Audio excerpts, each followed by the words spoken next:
নির্বাচনের আঁচে ফুটছে বাংলা, ব্যতিক্রম নয় বালিগঞ্জ। হাইরাইজ বিল্ডিং এর সঙ্গে বালিগঞ্জে নিশ্চিন্তে বাস ঘিঞ্জি বস্তির। এবার কি ঘাস ফুলেই ভরসা রাখবেন বাসিন্দারা, নাকি পরিবর্তনে ঝড় উঠবে একদা সুব্রত গড়ে? 2022-এর উপনির্বাচনের মতন সংখ্যালঘু ভোটে কি ফের থাবা বসাবে বামেরা? TV9 বাংলা ঘুরে দেখলো বালিগঞ্জের আনাচে কানাচে, শুনলো বাসিন্দাদের মনের কথা। UEN Jaipur is a perfect target for prospective students aspiring for good jobs, good education with future-ready skills.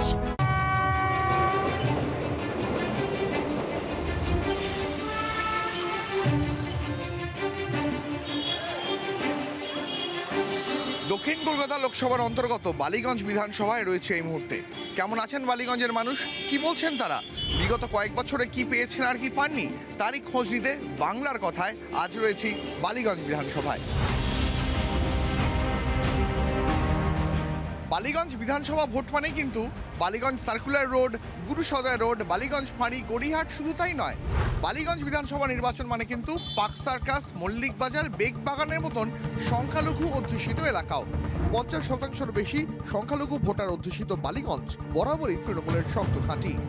এখানে 65% থেকে 72% মুসলিম আছে। তাদের সঙ্গে আমাদের কোনো অসুবিধা কোনো কিছুই কোনো জায়গাতে নেই। অসুবিধা একটা জায়গাতে হয়েছে, যেই পরিষেবা সরকার দেওয়ার কথা রয়েছে সেই পরিষেবার অবস্থা এইটা আপনি দেখুন, রাস্তার উপরের কি অবস্থা। রাস্তার মধ্যে পথচারীরা হাঁটতে পারে না।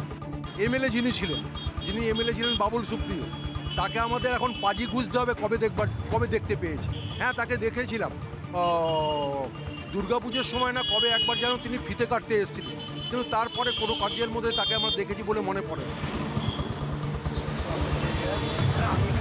আমরা মল্লিক বাজারের বাসিন্দা, এখানে অনেক অসুবিধা আছে রিগার্ডিং পার্কিং, সব সময় পুলিশের অত্যাচার। আমরা বিধানসভায় এক্সপেক্ট এই করছি পার্কিংয়ের দরকার, উন্নয়নের দরকার, এগুলোতে উনি থাকলে খুব ভালো হয়। এখানে এই দুবিধের সমস্যা হচ্ছিল যে আমাদেরকে বলছিলেন যে সুব্রত মুখার্জির আমল থেকে আমাদের এখানে রানিং ওয়াটারের ব্যবস্থা করে দেওয়ার কথা ছিল, প্রতিশ্রুতি দিয়েছিল, তো এখনও তো করে দেয়নি। বালিগঞ্জের প্রায় 7টা ওয়ার্ডের মধ্যে 4.5খানা ওয়ার্ড মুসলমান পরিবেষ্টিত একদম, এবং অধিকাংশ প্রায় আমি বলবো 68% অফ বালিগঞ্জ হচ্ছে লোয়ার মিডল ক্লাস, মানে বিলো পভার্টি লাইন এরা নয়, বাট নিয়ারিং পভার্টি লাইন। বালিগঞ্জে আমি দাঁড়িয়েছিলাম 2011-এ, আজকে 14 বছর 15 বছর পরও বালিগঞ্জ একই জায়গায় আছে। বালিগঞ্জের মানুষের তুমি যে কোনো মানুষকে জিজ্ঞেস করতে পারো, তারা কোনোদিনও বাবুল সুপ্রিয়কে টিভিতে দেখেছে, গান গাইতে দেখেছে, কিন্তু অ্যাকচুয়ালি বিধায়কের কাজ, বিধায়কের রোল কোনোদিন কারো দেখেনি। তবে এটা যদি কেউ ভাবেন যে কাউন্সিলর আর বিধায়কের তো একটা প্রত্যেকে আলাদা পেরিফেরি আছে, এবং বাবুল সুপ্রিয় রাজ্যের মন্ত্রী ছিলেন, তাই স্বাভাবিকভাবেই তার সেখানেও কাজকর্ম ছিল। এবং আমরা বিশ্বাস করি যে আমরা সবাই মিলে কাজ করি, সেহেতু একজন যদি কাউকে একটা কোনো ব্যাপারে পাওয়া না যায়, আরেকজনকে পাওয়া যায়।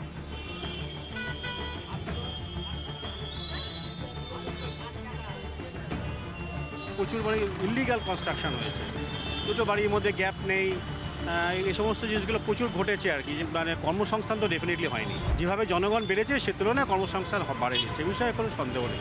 মানুষের অধিকার তাদের কাছ থেকে কেড়ে নেওয়া হচ্ছে।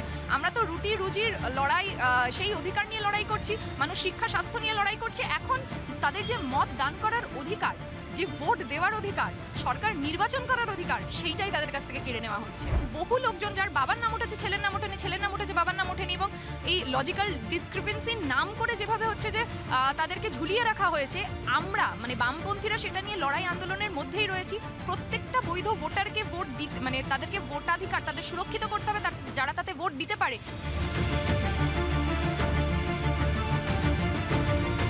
বালিগঞ্জ মানেই কিন্তু সুব্রত মুখোপাধ্যায়ের কেন্দ্র। তার কারণ 2011, 2016, 2021 প্রতিটি বিধানসভা নির্বাচনে তৃণমূল কংগ্রেসের হয়ে সুব্রত মুখোপাধ্যায় এখান থেকে, মানে বালিগঞ্জ বিধানসভা কেন্দ্র থেকে রেকর্ড ভোটে জেতেন। এটা আমার খুব পরিচিত কেন্দ্র একটা। আমি একসময় যুব কংগ্রেসের প্রেসিডেন্ট ছিলাম জেলা, সেই সময় থেকে আলাপ। পরবর্তীকালে বালিগঞ্জে সুব্রত মুখার্জি দুটো ইলেকশন করেছি, 71-72। ফলে ওখানকার লোকেদের সঙ্গে আমার একটা পরিচয় আছেই। এবং আমি যাবার মানে ওখানে পৌঁছবার আগে থেকেই ওখানকার মানুষের বক্তব্য হচ্ছে যে সুব্রতদার পর একজন রাজনৈতিক নেতাকে আমরা পেলাম। সুব্রত মুখোপাধ্যায়ের অকাল প্রয়াণের পর বাবুল সুপ্রিয় এই বিধানসভা কেন্দ্রের উপনির্বাচনে জয়ী হন, কিন্তু জয়ের মার্জিন অনেকটাই কমে যায়। তার কারণ রাজনীতিবিদরা বলেন যে সংখ্যালঘুদের কাছে যারা এই বালিগঞ্জ বিধানসভার অন্যতম নির্ণায়ক ফ্যাক্টর, তাদের কাছে বাবুল সুপ্রিয় খুব একটা পরিচিত মুখ নন।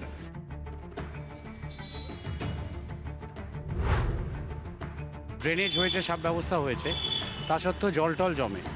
দেখুন, মানুষ পরিবর্তন চাইছে। রাস্তাঘাটে প্রবলেম আছে, কেন অনেক গাড়ি বেড়ে গেছে, যানজট অনেক অবস্থা খারাপ। সন্ধ্যেবেলা ট্রাফিক একটু জাম হয় আর কি, জল জমা সমস্যা তো আছে, খুব বেশি হেভি রেন হলে তো জল একটু জমে।